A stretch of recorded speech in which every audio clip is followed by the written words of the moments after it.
The House of Mystery presents Inside Writing, the radio show where authors discuss their writing process in all genres. All right, you made it back into the House of Mystery, and I'm hosting today Al Warren, and of course with me is Dr. Joe Usinski. Al, great to be with you. Very excited for today's episode. Real excited. It's another one of those fun episodes where we talk about the world and the way we see it. Joining us today is author of The Skeptic's Guide to the Universe, and he's one of the hosts on Skeptics Guide 5x5 podcast. We've got Evan Bernstein. Thank you for being here. Gentlemen, thank you so much for having me. Oh, I just want to let that resonate, gentlemen. I haven't been called something that good in a long time. Yeah, we don't get that normally. Well, I don't think it's damning you with faint praise. It's just a nice way to say when there's more than one male that I'm speaking to, gentlemen. I tend to be in the habit of saying that kind of thing. So I hope you're both doing well. And again, thank you for having me. Well, I think we're doing well. Good. I appreciate you being here. So now your book, Skeptic Guide to the Universe, really what was the creation of that? How did you and the rest of you guys get together on this and decide to do the book? Wow, that's a big question. I don't know whether you know it or not, what you've asked there. How did we get to making this book? It's that is 23 years in the making, if you can believe it or not. And I'll try to condense this down for you to a point where it won't bore the audience. So 1996, that's where we have to go back to, when myself and the host of our show, which is the Skeptic's Guide to the Universe podcast, Stephen Novella, his brother Robert, and our mutual friend by the name of Perry DeAngelis, decided to start a local skeptics group here in our home state of Connecticut because there wasn't a local skeptics group. There was at the time the larger national organization at the time known as PsyCop, of which there were some very famous and well-known members, including Carl Sagan, the amazing James Randi, Paul Kurtz, among others. However, local organizations were occurring around the country, but they were kind of scattered, a little, just each of them having their own local territory. But there was nothing in New England, certainly nothing in Connecticut. And we decided, well, we're all interested in the world of skepticism. Why don't we start at a local level and create our own? And we did. It was called the Connecticut Skeptical Society.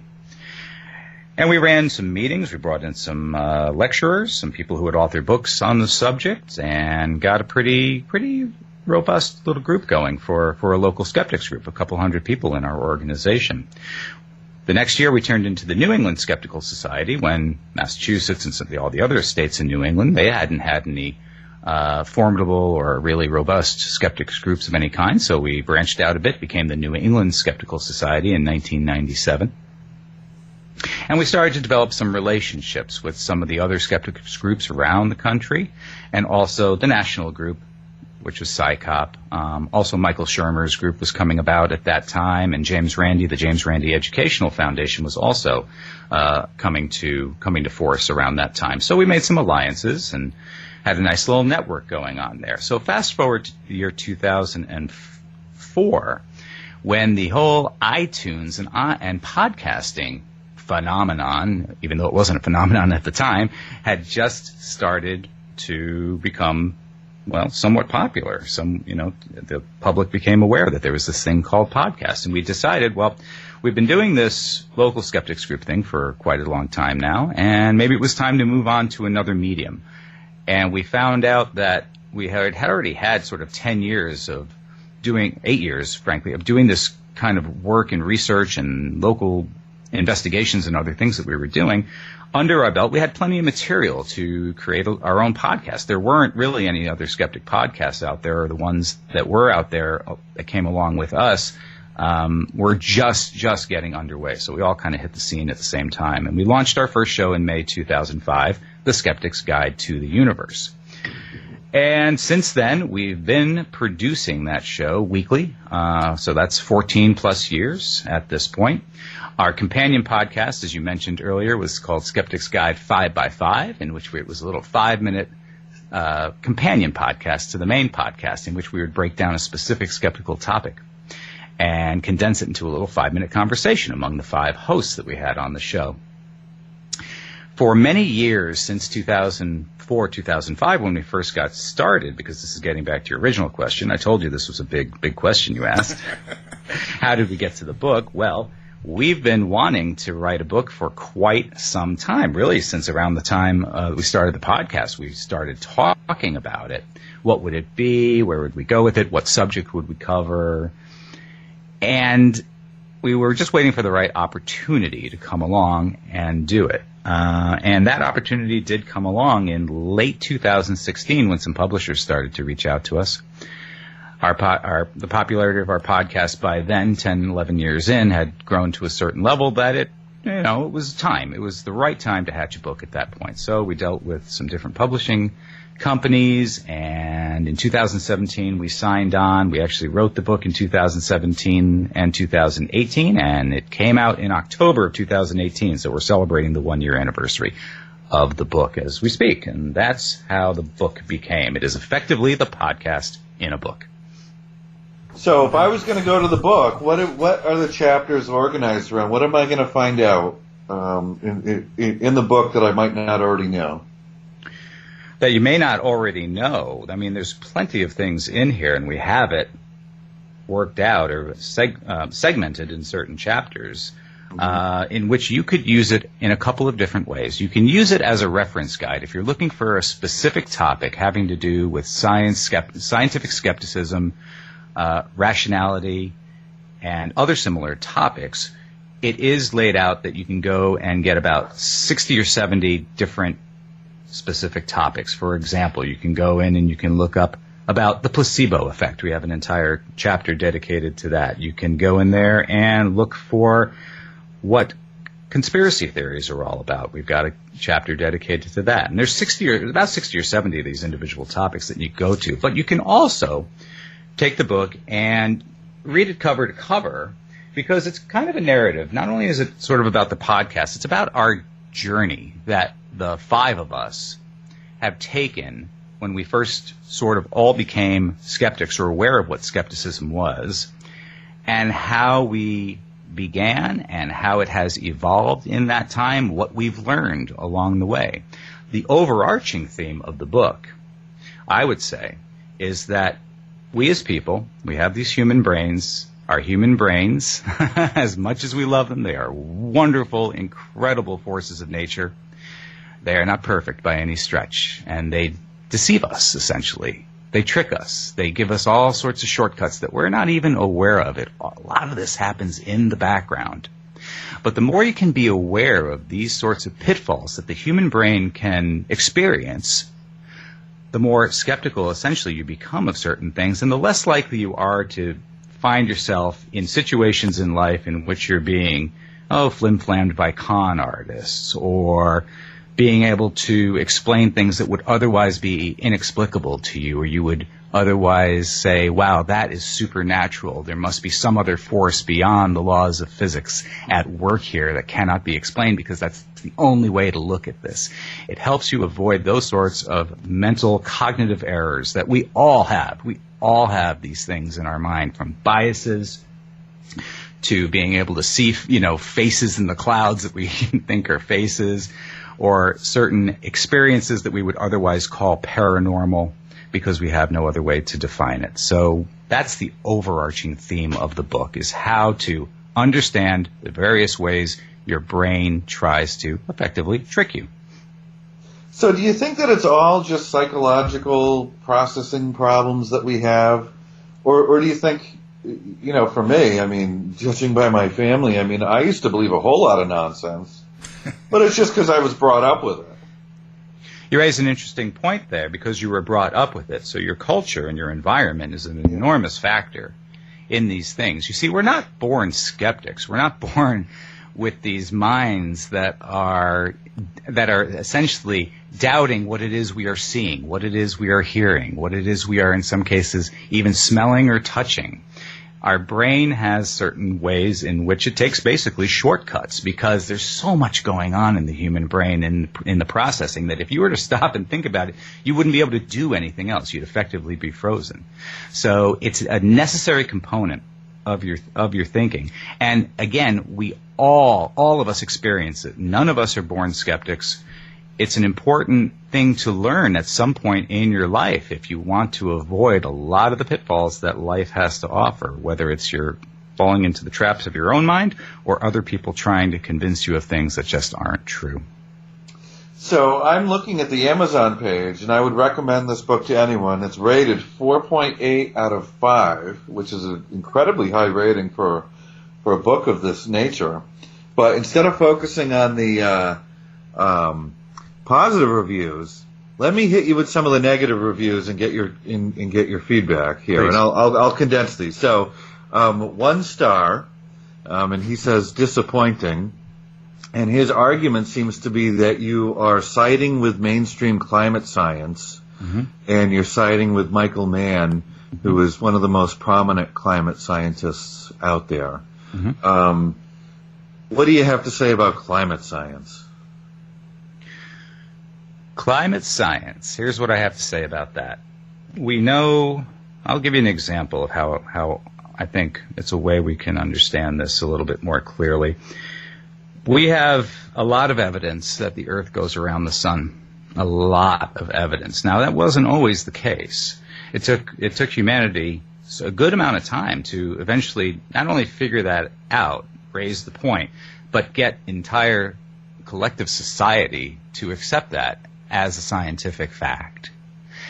You bring that up today, there are very few, except maybe some flat earthers, flat earth believers out there who may have some interesting arguments against you, but for the most part, that science is pretty much settled. And I would say that we are approaching a point in which we have achieved enough data from various branches of sciences that is approaching something amounting to the amount of evidence that we have that the Earth goes around the sun, that humans are having not only an impact on our climate and our weather patterns and so many other things, but that we are the chief cause of it. There are other things going on, but certainly we are chiefly responsible for it. The quantity of quality evidence that is there is really, really hard to refute.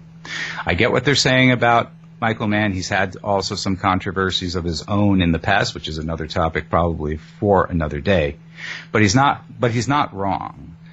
The evidence that he's been using has been cited certainly and verified by so many other scientists. It's really, really hard to refute it. If you're going to refute it, please come back and give us, whomever wrote this review, show us what you have on your side of the argument, saying that that's not the case, and we'll gladly examine it, what you have to say, because we're not interested in a fixed result and that we backtrack and try to make the pegs fit the right holes because we are invested in a specific result.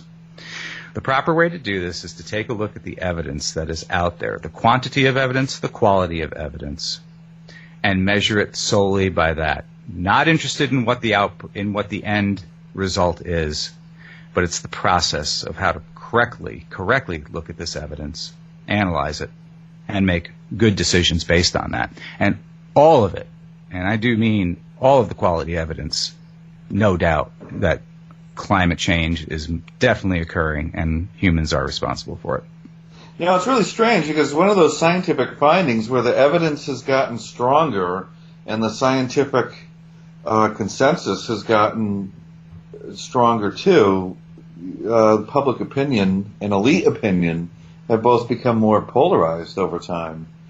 It seems to be going back in the other direction, but it was just sort of really strange that as the science got better, people became more skeptical of it.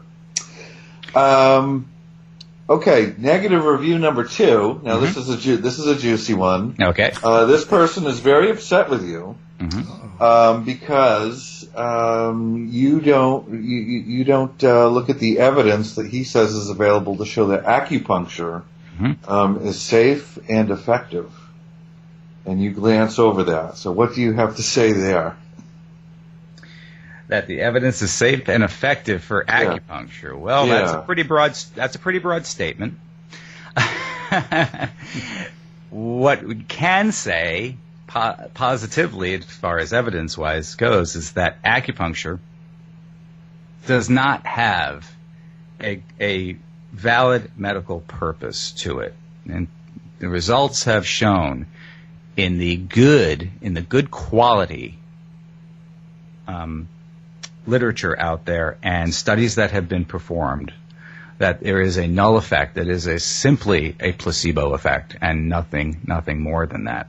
You can find articles, you can find papers that are published, mainly from people within the acupuncture field, that are going to show you, yes, I have a positive correlation here. You see, this is not just background noise. We have something very positive here. Okay, well, you take a look at those studies and you realize that there are some inherent flaws in their methodology. Not all studies are the same. It's great to say, I've got a study that shows X. Okay, that's good. But what is that really getting you? What is the quality of that study? That's where the devil is in the details. Not all studies are the same. And just because someone waves around a piece of paper saying they have a study saying something, it really doesn't mean anything. You have to delve down. You have to get to people who know exactly what it is they're reading. The lay public does not know, for the most part, how to delve into these technical journals, into these technical papers, and weed out the important parts, or realize what the flaws in the study are. Now, I'm not a doctor. I'm not a scientist myself. I've had to learn this through my decades of being part of skeptical organization, that when you are out of your field, when I am on here talking to you, effectively what's a medical topic, I'm not personally qualified to do that. So when I'm not qualified to do that, what will I do? I will go to people who are qualified to do that, people who have the certain prerequisites, the certain training, the certain experiences. And what they will tell you is that when you tighten the controls on these studies, the phenomenon disappears. Tighter the controls, the more it disappears. What does that tell you? The phenomenon is not real. So, good for them that they have evidence claiming that acupuncture is a real phenomenon that is worthwhile and of benefit to people. Let's have a look at it. Let's see what the experts have to say about it. And I think what they'll find out is that there's a lot of flaws with whatever paper it is they're going to be citing. Okay. Next one. Now, this gets even better. And maybe there's a topic here that maybe you can introduce us to, because I haven't even heard of this.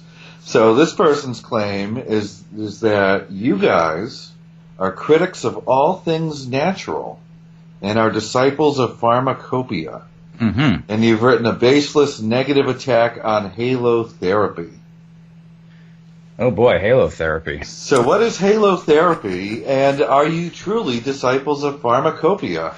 My gosh, are we disciples? Right. Are we basically shills for medical companies, I suppose, would be the that may be what they're saying. Is kind of the translation here, whether it's holotherapy or so many other things that people have accused us of. But I'll try to answer this in a more broad sense. So yes, we get accusations like this regularly, and it's a baseless. It's obviously a baseless attack. We believe it's not true. We're not in league with any pharmaceutical companies or other groups that would otherwise want to give us money to say the things that we say. And, wherever they pull that from is, from the depths of their own imagination, I suppose. So there's really, we get baseless accusations similar to that quite a bit. But I can understand. Let's talk a little bit about what they mention in the term natural, where that we're against natural remedies. No, that's not the case. But what we have to do, we have to be careful about this because words do mean things. What is natural? What is natural? Ask 10 people on the street what natural is. You know you're going to get 10 different responses. Well, here's what we believe natural is. Natural is a marketing phenomenon. It's a marketing campaign in which companies will use it in order to sell whatever it is they're selling, their supplement, their food product, their wellness cure, however you want to classify it. It boils down to marketing. Because natural sounds good. It's very pleasing. It's a soothing kind of word that people have. Oh, great. Yeah, natural. Let's get back to nature. Okay. What is it? Oh, I don't know, but it really, really sounds great. Okay, so I'll just do whatever it is that's natural. May I quote James Randi? Sure. At this point, and I'm not going to use the obscenity. I'll change the word that he used. Bird crap and gravel are natural, but I'm not going to eat them. It's one of my favorite things I've ever heard James Randi say. It's basically he's telling his audience, and what we're telling our audience, what are you talking about? Natural really doesn't mean anything in that context.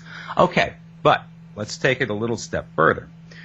Are there things in nature that do have positive benefits for people when they consume it? And the answer to that is yes, so long as it goes through the proper identification, testing, dosage amounts. These sorts of things matter. Again, I'm not a doctor. The host of our show, Steven Novella, is a doctor. And he tells me, and he tells the audience, he prescribes, in that context, natural ingredients all the time. He'll prescribe vitamins. He will prescribe certain supplements for people who have a deficiency in the thing it is they need and they will get from that supplement. But it doesn't just willy-nilly do it because it's natural. It just so happens that that's the most appropriate course of treatment for that particular thing. And yes, among his bag of items that he can help people with, there are some things in there that do occur naturally in nature.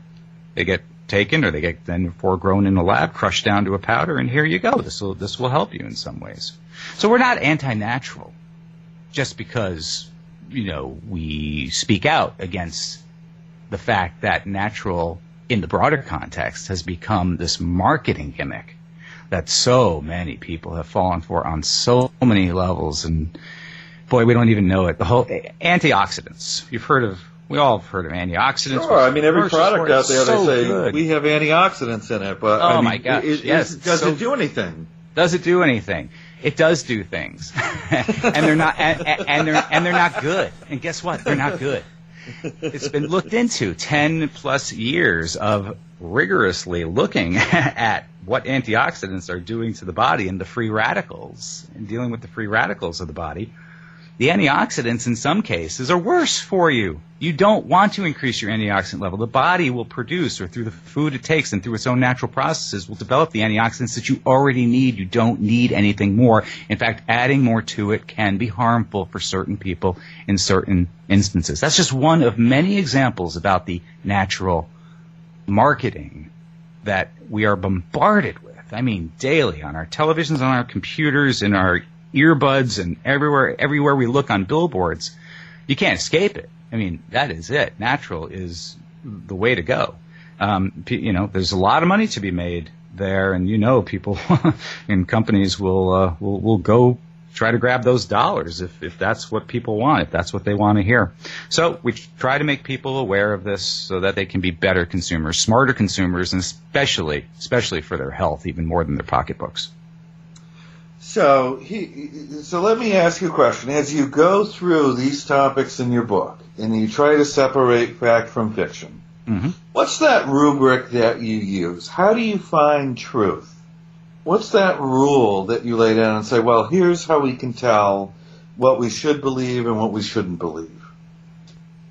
What a great question.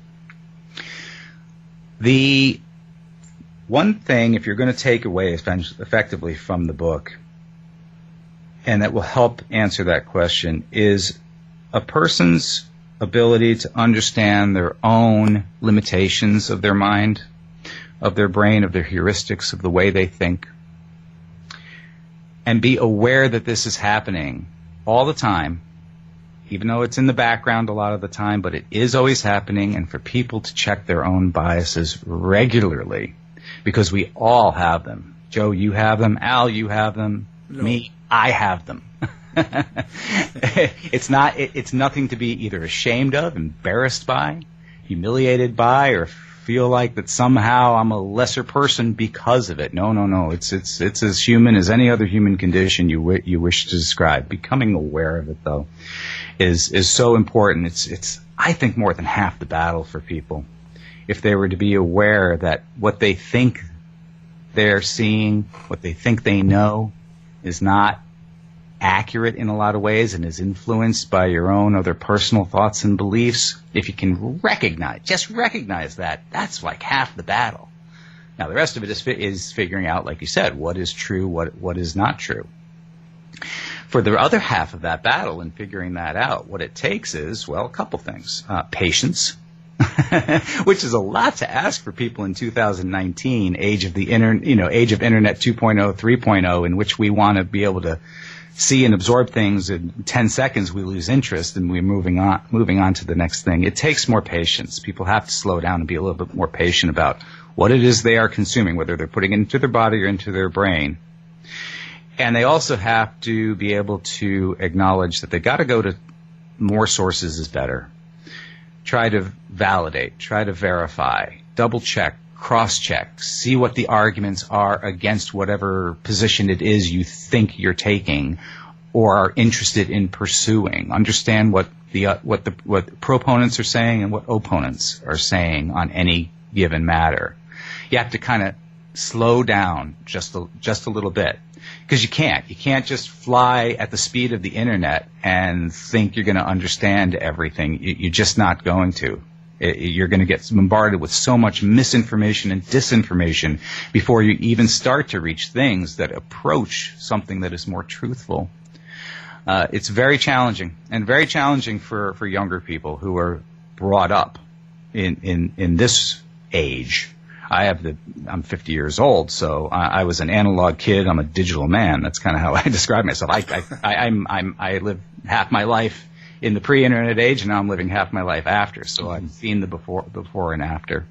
So got to be aware of that, and you have to slow down a little bit, be a little bit more patient with what it is you're trying to get to, and that will help you achieve a better understanding or get you closer to something that is the truth. So one thing that I think about a lot is all these fears that people have, whether it's about new technology or new medicines. But here's a review of your book, and this person is upset that you don't have enough skepticism of genetically modified food. Instead, they say you pay lip service to Monsanto. Mm-hmm. What's the verdict on genetically modified food? Genetically modified food, from a scientific standpoint, very thoroughly tested, very much looked at by biologists, by food scientists, by so many people in their disciplines for a very long time. And the cumulative evidence is that GMOs are fine. They're not frankenfoods. Maybe you've heard that term. It's at some point been bantered about out there that we're messing with. Here we go again. Nature, natural. It's not natural what we're doing here. Leave it alone. Better, nature took a long time to figure this stuff out. Why are scientists now going in and modifying these things? Oh, it can only lead to bad results. Well, that's actually not at all true. It's a very, very big topic, and it's something that our host, again, Steve Novella, has lectured on precisely on this specific topic of GMOs, and because it just is a very big topic right now in our society, and the fear that people have of genetically modified organisms. They help in so many ways. Golden rice? I guess we should take that because that's kind of the primary example. Genetically modifying golden rice to add vitamins, nutrients to it that The people who rely on this as a staple crop around the world, we're talking billions with a B, of people rely on the golden rice as part of their, on how to survive. If we can fortify these things with vitamins and nutrients that they are otherwise not getting, oh my gosh, so much better for them. But you'll have the GMO opponents out there, so basically, who don't have a good argument against what's occurring with the golden rice, flapping their arms, saying, no, can't do it. Well, why can't we do it? Why can't we enhance these food products with the vitamins that people need? Oh, because, well, not natural, or you just don't know what's going to happen on the bottom end. There could be mutations. What are the cancer risks? These things have been thoroughly studied, thoroughly vetted, and tested and proven to work. What is the problem here?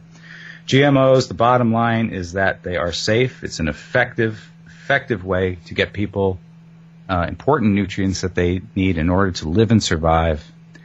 And the people who are on the other side of the GMO debate, I'm not sure. I will not guess what their ultimate motivations are. They're vast, but they're all wrong in the end. And I don't think that they want to see people suffer as a result. I don't think that's where they're going with their arguments.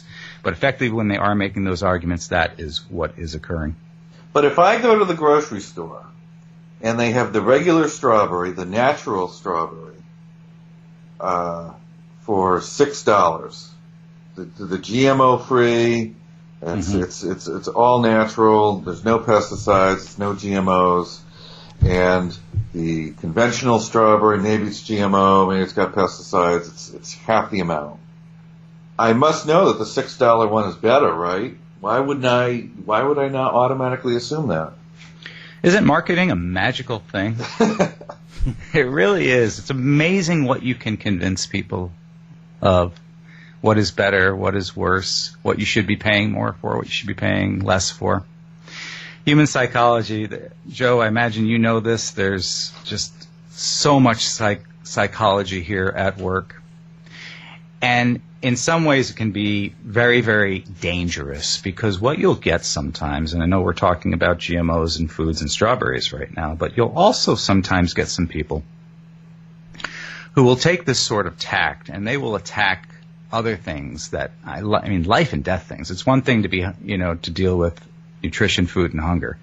But it's another thing, for example, to use these kinds of arguments and tactics against vaccinations.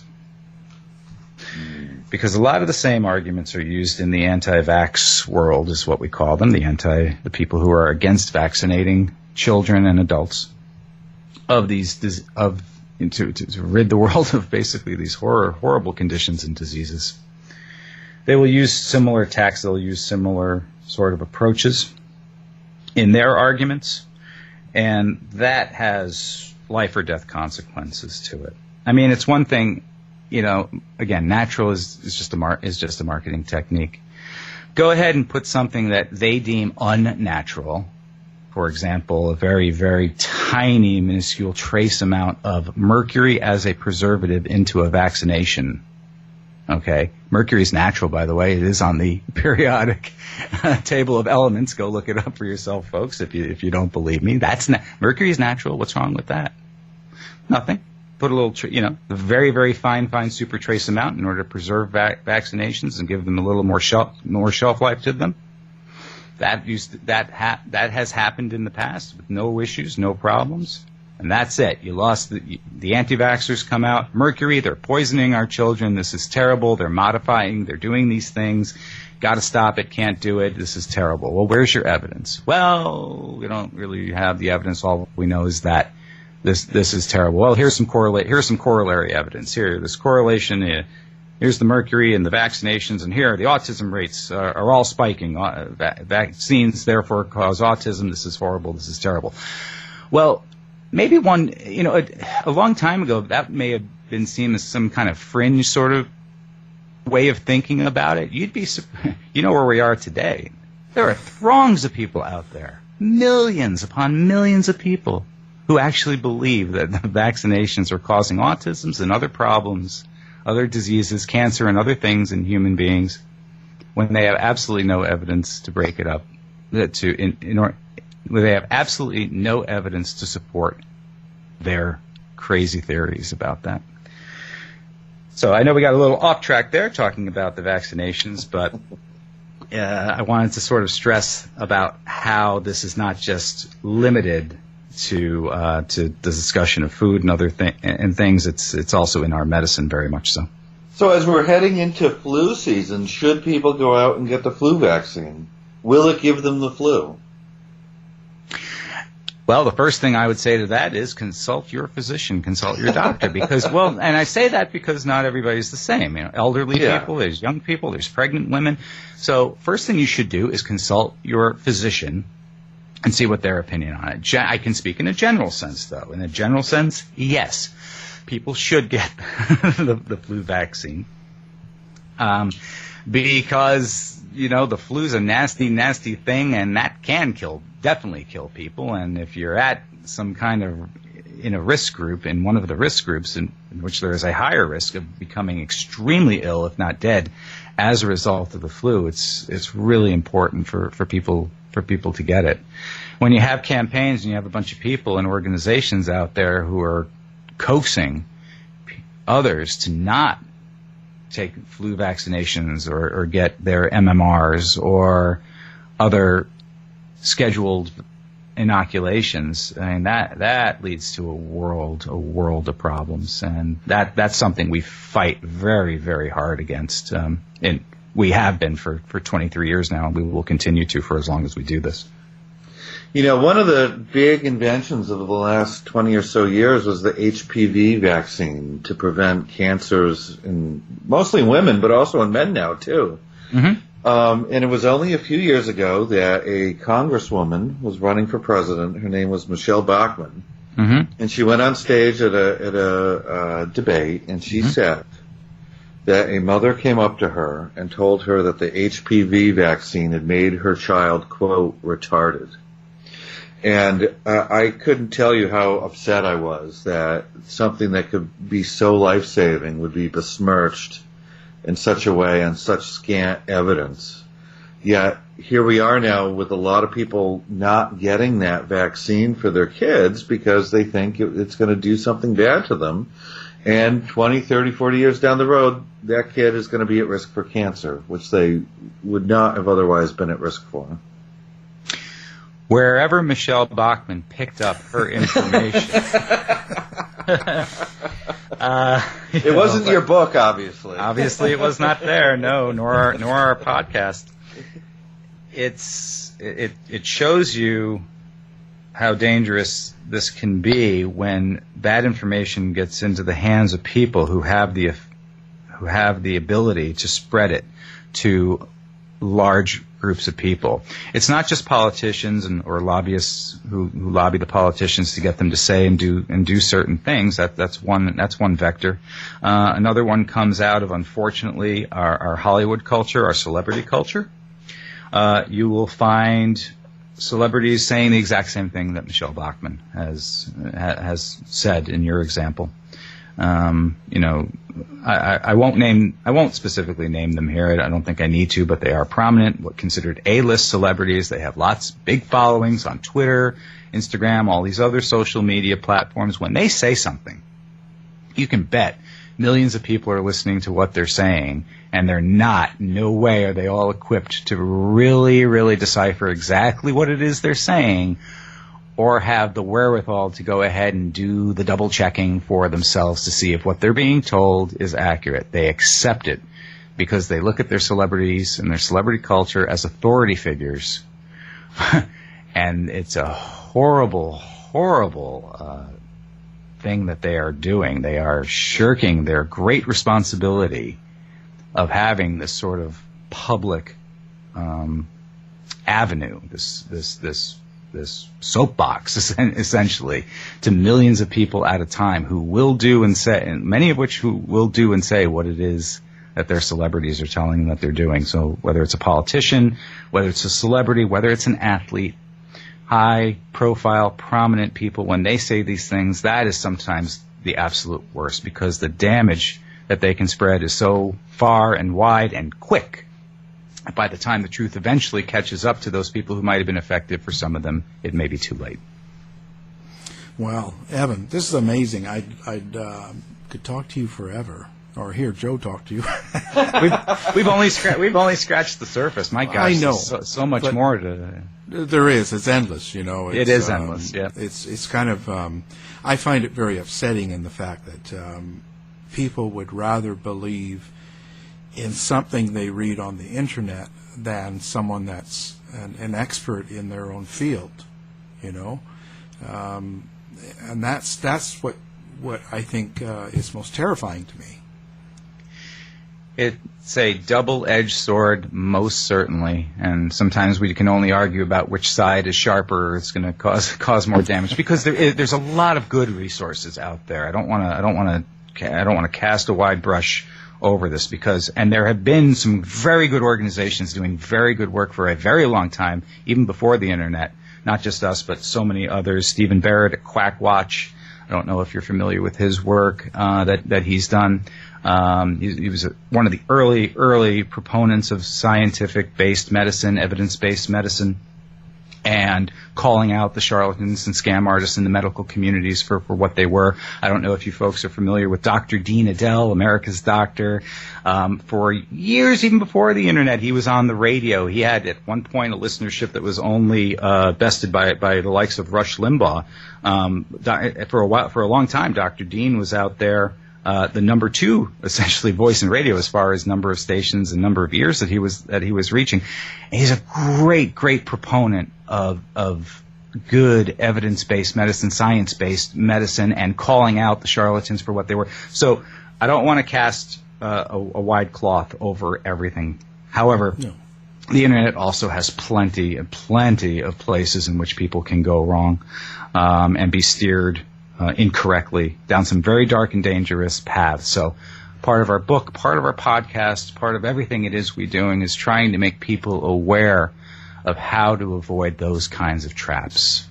And that's basically what it boils down to for us.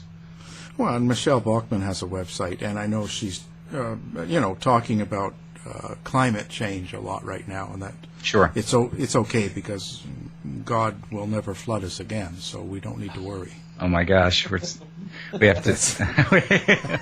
Well, there you go. I can leave it at that. Well, science in one bubble, religious and faith in another bubble. May the two worlds forever stay in their own spheres. When they overlap, though, boy, is that a mess. And we are not a anti-religious podcast. We're not we don't besmirch people for the beliefs they have or contain. That's not what it is we do.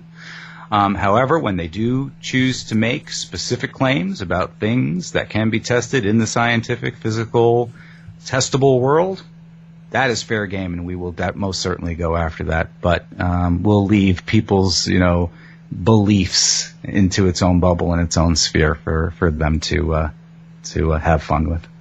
So after all that, do you have contact information? Do you want people to contact you? Boy, we would love for your listeners to look for us at theskepticsguide.org. That is our website. Our podcast is available on all the major podcast platforms that are out there. We have a very robust and active Facebook group. We are on Instagram. We are on Twitter. We also have a series of YouTube videos as well from all the work that we've done over the years. Whatever we've been able to capture on video, we've put it up there. Obviously, our book is for sale as well. It's been out in hardcover for a year now. It's also called The Skeptic's Guide to the Universe, How to Know What's Really Real in a World Increasingly Full of Fake. And coming up in this December, you will be able to get The Skeptic's Guidebook in paperback in America and all English-speaking countries around the world, England, Canada, Australia, elsewhere. So have a look for that. Makes a great holiday present for your family and friends. And we would love for you to send us your feedback, whether it's on Amazon. Send us an email. We're very reachable. We're very approachable. We do read all emails and comments that we get. We can't always reply, but we do our best. And we're very grateful for the opportunity to share this information with everyone. Yeah, you guys are all over the place. The government really supports you guys. Well, again, we'll have that all linked to our website, so listeners can do one click and actually find you. And we appreciate you being here. Thanks for being, Evan. Al, Joe, this was a great pleasure. Thank you so much for inviting me. Thank you. You've been listening to the House of Mystery radio show. To find out more about our guests, hosts, or show, go to www.houseofmystery.com. Show's over for now. Was it as good for you as it was for me? Well, good night. This has been a production of Something Weird Media. I'll be back.